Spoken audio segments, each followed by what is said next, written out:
guys, you're welcome back to my channel. My name is Stephanie, and if it's your first time coming across this channel, I'd like you to do three things for me. Okay, like, subscribe, leave a comment if it's your first time. Why not share? Okay, so that other people can benefit from this experience or learn something new. You'll never know who you may be helping. So I will start from the genesis of when I found out I was pregnant and what happened to help other people. So when I found out I was pregnant, I will not go into the testing. Sorry guys, my baby monitor is picking up the noises from the room, so the baby is probably turning in the bed. Anyways, that aside, let's go. So as I was saying, when you find out you're pregnant, you have to call the GP, and before calling the GP, sorry, you have to register first of all with the NHS. If you are new like me, in my own case, I had to register with the NHS first before I can get any appointments or rendezvous or talk to anybody in the medical field. So we registered with the NHS. I got my NHS number. My whole family will register at once anyways. So when you get your NHS number, they'll then arrange a meeting with the GP with you, who will then talk to you about like pregnancy. They'll first of all, sorry, they'll send a form for you to fill. So I filled the form with my husband. He's talking about your history, how many kids you've had, is it your first pregnancies, have you ever had a miscarriage, like anything medically, and maybe your family history, the kind of diseases you have in your family, just to have a global idea of you and the kind of help you'll be needing as your pregnancy progresses. So when they sent the form and then they gave me a date to come meet with my GP, I went there, I met with her, and thank God I filled the form. If not, would have started over again, because it is mandatory to fill the form before any other thing can, before they start giving you appointments. So I went there, I saw her, she then checked the baby's heartbeat. Okay, I mean, I was still like in my first trimester, like the first 2 months, yeah, something like that.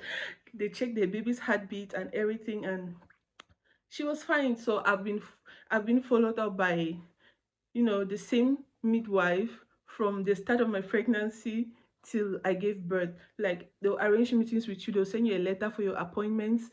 Guys, I'll do a story time, not a story time, like I'll compare my experiences giving birth in the UK and in South Africa, so that you can see the difference. Okay, so I will not go into details that much. I'll just go to my birth experience. So just know that I was followed by one GP, and then so I was supposed to give birth on the on the 8th of April, you see, but in the middle of March, I was busy cooking. I was busy doing my house chores because I had planned to film what I have in my hospital bag and the stuff I got for baby, you see. So I had packed all the things in one corner. I'm going to do the unboxing, just show you guys the cute stuff I got for my baby. And guys, that same day, as I went and took my 3-year-old from school because she's in kindergarten, I went and took her from there. We came home and she was eating her popcorn because she loves popcorn so much. I was just lying down. Okay, let me just rest because I've been cooking, and this house has a staircase. I cannot count the number of times I go up and down. Prior to that, I've been having a lot of Braxton Hicks. Like, when I'm sleeping, I'll just feel like contractions on my stomach, and after a while it will relax. So I just thought, okay, maybe because they say that happens a lot in the third trimester. As I lay down to rest, guys, from nowhere, it's like the baby kicked my womb, and I just said, bam! Okay, I'm like, okay.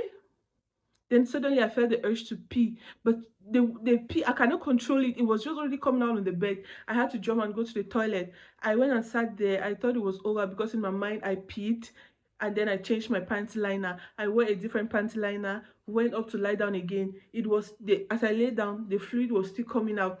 And then the truth is, it doesn't smell. It's just like water. So I changed probably 2 or 3 panty liners. Then I wore a pad, maternity pad, because that's when I realized, okay, this right here is not normal. Let me call the hospital. So when I called the hospital and I told them my water has burst, they asked me the color of the water, if it smells and all that. I told them no, it's just clear like normal water. So they say I should come to the hospital, but I'm like, no, I can't come because I don't know how to drive, and I'm with my 3-year-old. I had called my husband, and I just informed them that my husband is coming to take me to the hospital. So I quickly unpacked everything I'd already prepared to film that video, and prepared my hospital bag and prepared my baby's bag. Guys, it was just in a haste, like, but the good thing is I gathered everything in one place. So everything I needed was just within my reach. When my husband came back that same, like, the moment I called him, thank God he just closed from the office, he rushed straight to the house. He took me, and then we dropped our baby with a family friend. We dropped our 3-year-old, sorry, with a family friend, and then we went to the hospital. They were already expecting me. A nurse received me, and she went to the check room, into, yeah, I think it's a checking room, right? And she checked my panty liner, sorry, my pad that I was wearing. It was already like full. You could squeeze it and water would still be dripping. So she examined me, like the Braxton Hicks were just increasing, and that is when I started feeling the first signs of labor. Like the contractions were coming small, small, small, small. Sorry for that laugh, guys. So she checked me, and she's like, okay, let's take you now to the examination room. That's when they connected all those things on my stomach to monitor the baby's heart rate, how many contractions I'm having, to monitor. Guys, they had to draw my blood to do the blood work. They asked me at what time I ate. God, I'm so grateful, for the gestational diabetes, because since they asked me to be on diet control, I was able to control my diet. And by doing that, I have a specific time that I eat, and I have a specific time that I'll eat at night. So I'd already taken my lunch at 2 p.m., and after 2 p.m., that's when the whole thing started. So when I went there, they asked me the last time I ate. I told them I ate at 2, and they were like, okay, don't eat anything again. They just say if I need something, I should just drink water. I'm not supposed to eat. If not, since I'm supposed to give birth through cesarean section, it will be difficult, because hey, so the contractions were coming, guys. There was, that is, you're talking with someone, and then from nowhere you start feeling the intensive pain. You start feeling, ooh. The doctors that were checking on me, they were like, when they asked me a question and I opened my mouth to answer, from nowhere those contractions would just come. I think I contracted to about 6 centimeters here before they took me to the theater. And then when I went to the theater, they were, oh god, the ambiance, it was so nice. They had to put, how do you call that thing that they inject behind your back, so that they can numb your legs. Yeah, they had to inject me on my back, and guys, to get that injection in, the kind of pains I felt. But I'm grateful to God, they did get the injection. They tried so many times, and the pain was not something I can even talk about. They finally got the injection right, and the doctors and nurses were just so kind, guys. They even asked me, what music do you like? In my church mind or confused mind, I said I like jazz. I don't even listen to jazz music. Because the pains I was going through. Yes, my husband was there. They gave him clothes to change into, I don't know, something to wear in the labor ward when your wife is giving birth or something like that.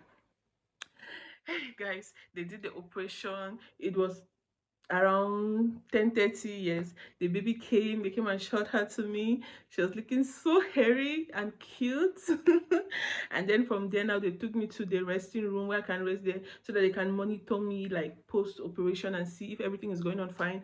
And I'm grateful to God, everything went on well. A nurse came in to change the baby, but unfortunately all her clothes were small, because she was weighing 2.5, something like that. Because of that control, I could not eat too much, so that my baby shouldn't put on too much weight, and for her health to be good. So they took me to the ward, and then they put the first of all, yeah, I think I had a catheter. Yes, I had a catheter. They took me and they transferred me now in the maternity ward for women who have already put to bed. And while there, guys, the experience was so good. I had my catheter in. The next day they took it out after monitoring me.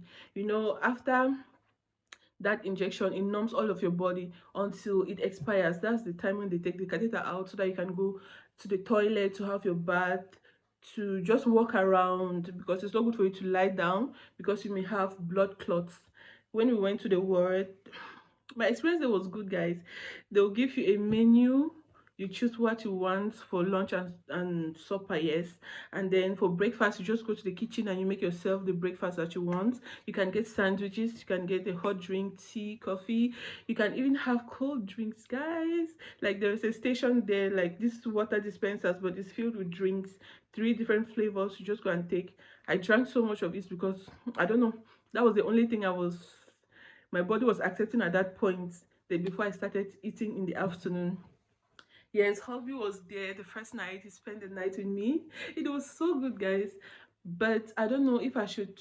I'm not one of those people that will come here and start crying racism and all that. But I had a funny experience, where one nurse who was supposed to come check me.